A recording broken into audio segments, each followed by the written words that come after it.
Hey everyone, it's episode 22, and this episode is all about what I call preparing with precision. I'm going to tell you some key strategies to help you avoid costly surprises in your home building process.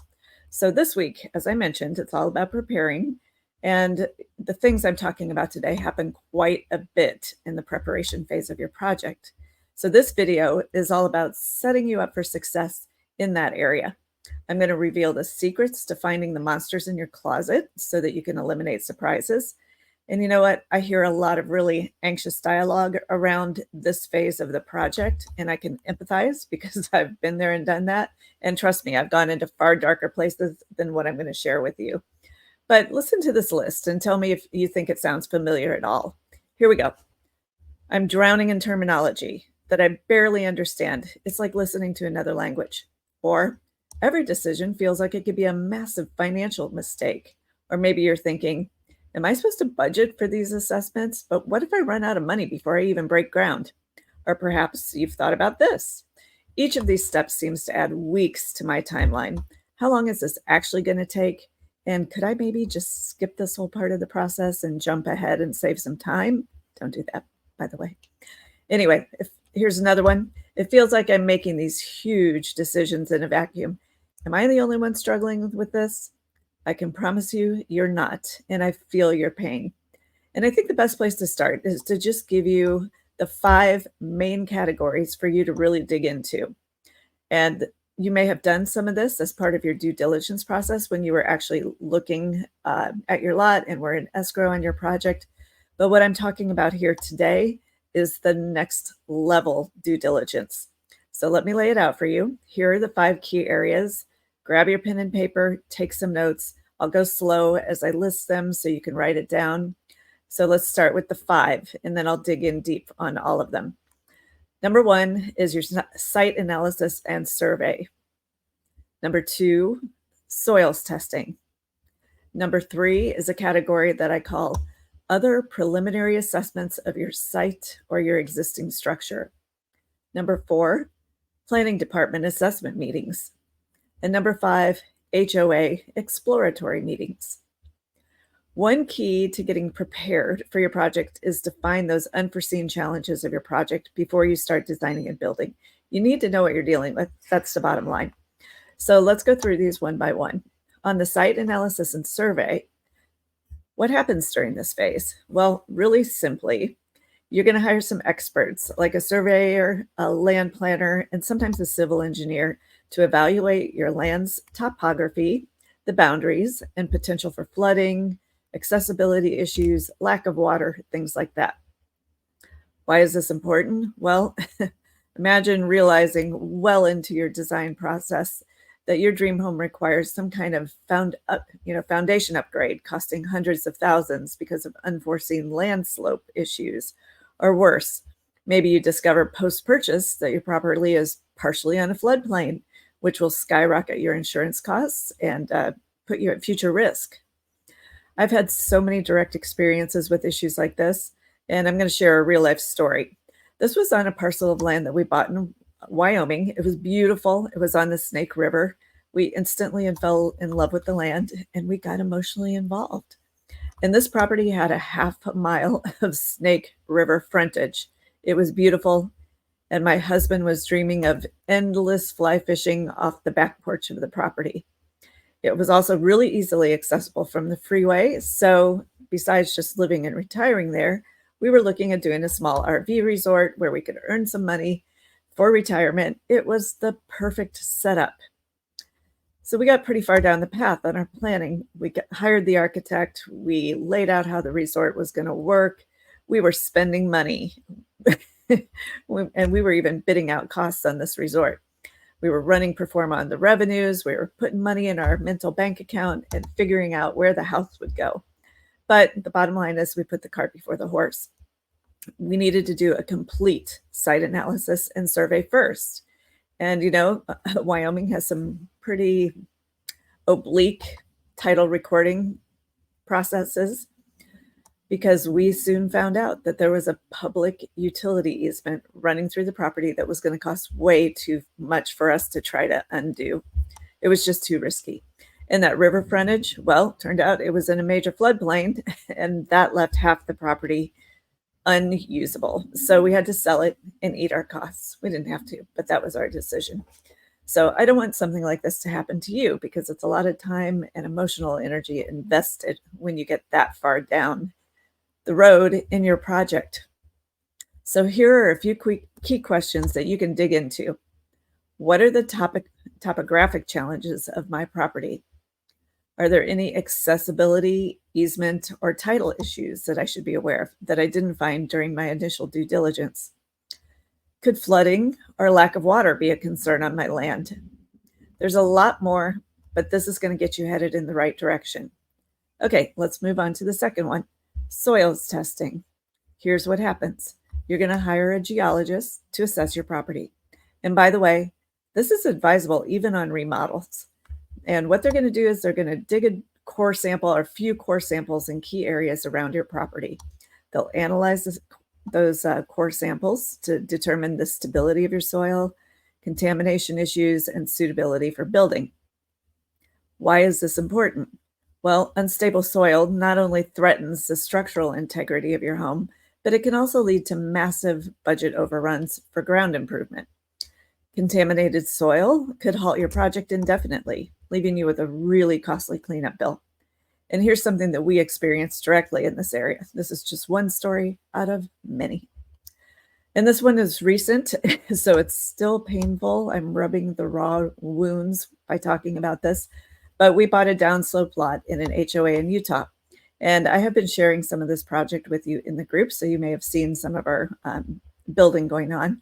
But downslope lots can create really challenging and expensive conditions to build. You end up spending a lot of your budget below the ground where you cannot see it.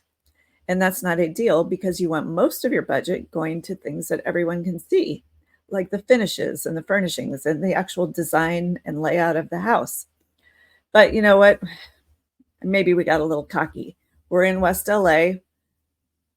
This part of the country has some of the most challenging slope conditions in the country. Building costs are insane, but people in this part of the country are willing to spend, $2 to $5 million just on the foundation alone. And because we've been doing this for a while, it's not easy, but we're very familiar with this kind of construction, so we can get through it. So when we bought this 45-degree downslope lot, we thought, no big deal. And we were so wrong, but for a really obscure reason, and I want you to hear this. Our problem was that we made assumptions about the building standards that apply to developers in Utah. In California, a developer has to deliver what they call a blue top lot. And that means that the lot's been properly graded, bad soil's been removed, new soil's been imported, everything's been compacted, graded, and stabilized, and it's ready to build on. And we just assumed that that would be the standard in Utah, and we were so wrong. There are no standards around this in Utah. The developer took his large grading equipment, he just mowed his way through the development, cut a slope through the hillside, and then he just threw all the dirt down the hill. By the time we were looking at the property, everything was grown over. There was nice sagebrush and everything.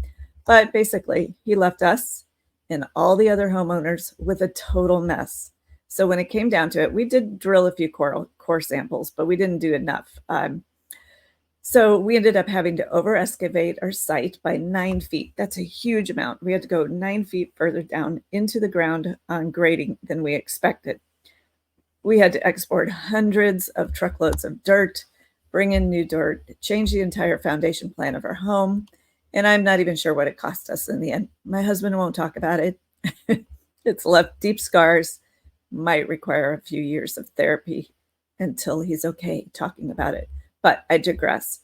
So here are some of the key questions for you to ask. Is the soil on my property stable enough for construction without expensive treatments? And make sure you really know this. Make sure you've done the testing that you need. Are there contamination issues, water table issues, or expansive soil issues that could delay my project or just increase the expenses? How is the soil going to impact my foundation design and my overall budget? All right, so that should give you a really good start in that category. Now let's move on to this, what I'm calling other preliminary assessments.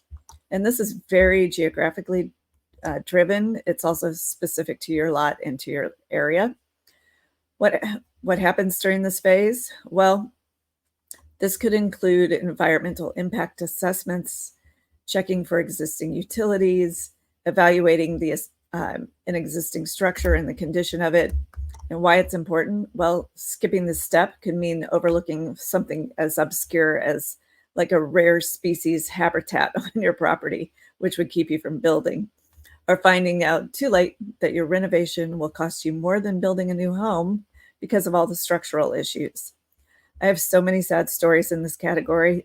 I'm going to tell you one that has to do with a business that we were part of years ago in Paso Robles, California.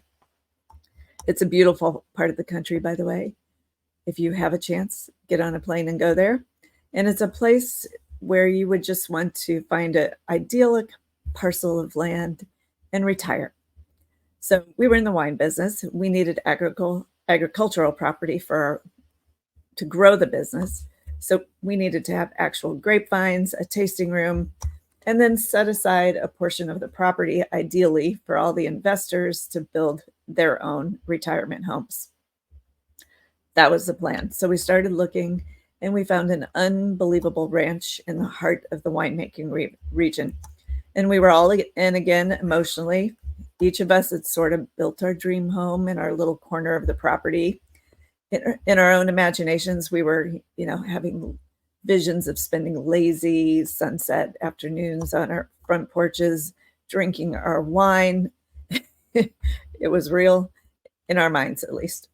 Well, in escrow, we found out that the parcel did not have clear title on water rights and that the state of California was not likely to grant them anytime soon. So it was just too big of a risk, and we bailed before our deposit money went hard, so that was at least good. But here are the key questions for you to understand about this point number 3. What environmental factors could affect my build? Are there existing utilities and water rights, and are they sufficient and accessible for my needs? And if I'm renovating, what are the potential pitfalls of the existing structure? All right. Now let's move on to your planning department assessment meeting.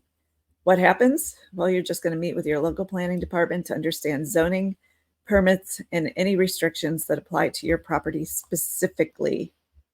Why it's important? Well, imagine your project coming to a screeching halt because you didn't realize your dream home exceeded the local height restrictions. Or perhaps you're going to face a month of delays for a permit that you didn't know you needed, or not being able to build the size of home that you want. You can't assume anything when you're working with a planning department. Common sense does not apply. I give you an example that happened to us about 25 years ago in Cambridge, Massachusetts.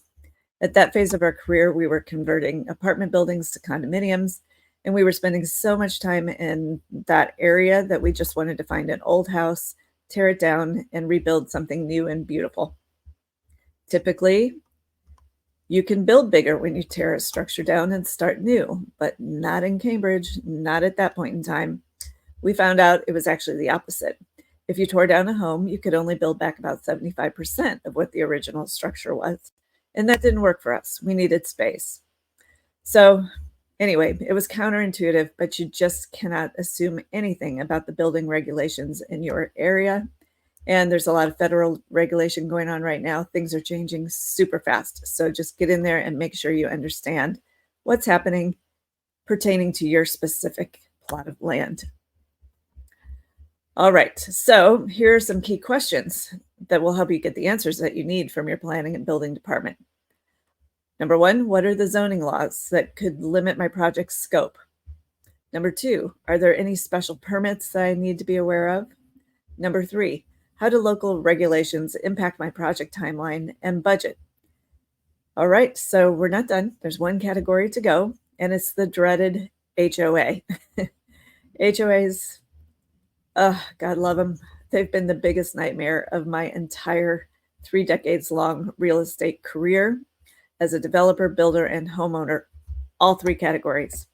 So if you are in an HOA, I cannot emphasize enough how much pain, aggravation, and expense can be caused by an HOA, so don't skip this one. Here's what to do.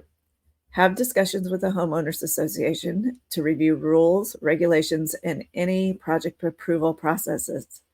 Also, please interview neighbors, real estate agents, and architects in particular who have worked with the HOA. They're going to have the best information.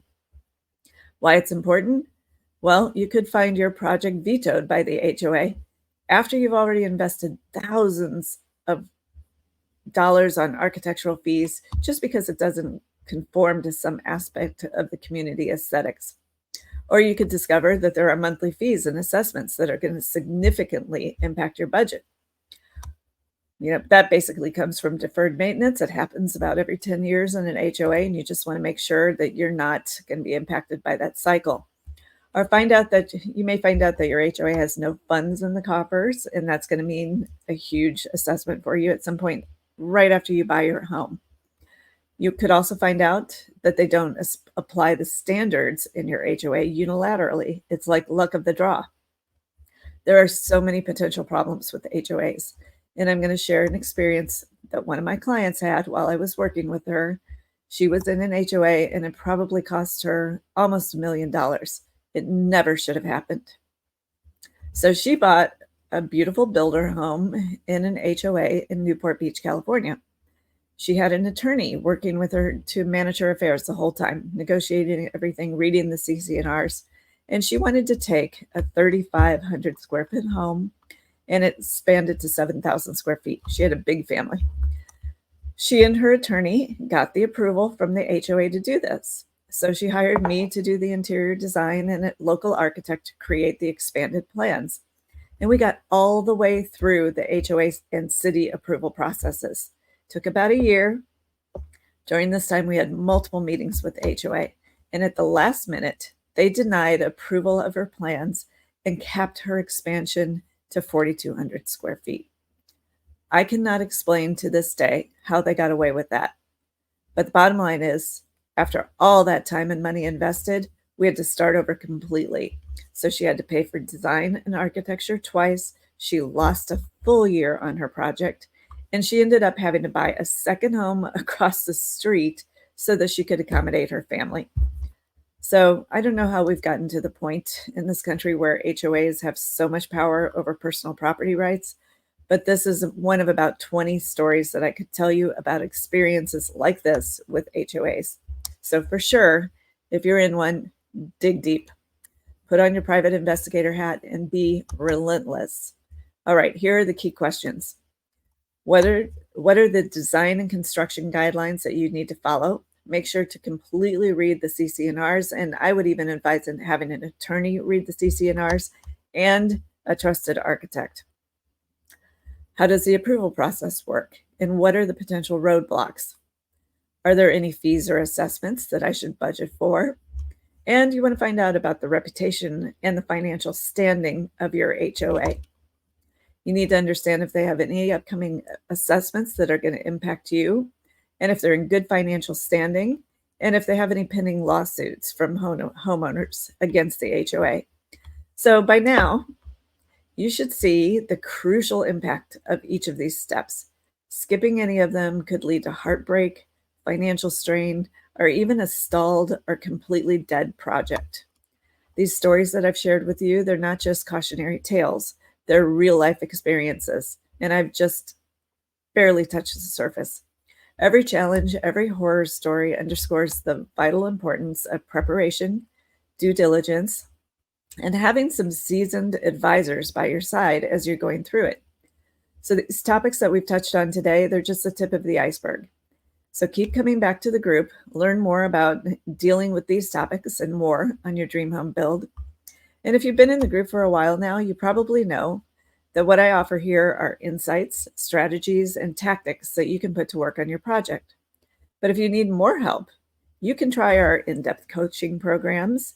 And if you're in LA, Orange County, or Park City, Utah, and you want even more help, you can hire our company for owner's rep service, interior design, and construction. And the best way to find out more is to book a call for a free strategy session.